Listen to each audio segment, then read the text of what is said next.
14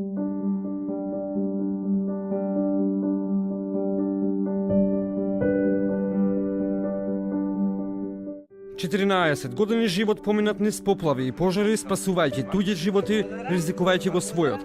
Билјана Денчовска е единствената жена пожарникарка во Македонија која им пркоси на сите предизвици.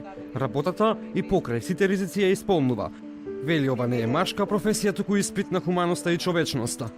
По завршувањето на работните обврски дома ја чекаат семејните. Вели, време секогаш мора да се најде и за најмилите. Празникот на жената за неа е ден како и сите останати, чекајќи телефонски повик за спас.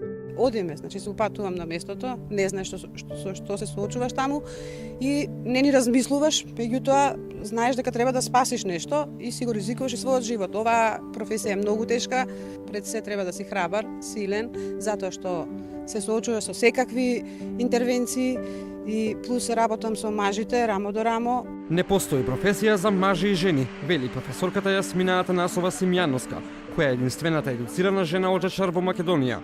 Оваа професија често ја врзуваат со среќата, но за неа е предизвик да се едуцираат што повеќе стручни кадри кои ќе работат оваа дејност, па зошто не и жени. Јас сметам дека таа родова еднаквост веќе е крајно време да ја воспоставиме. Јас сум условно кажано цел живот жена во машка професија, меѓутоа никогаш не било проблем да се воспостави авторитет, никогаш не ми било проблем да бидам сватена како висок професионалец, нели доколку професионално се однесувам.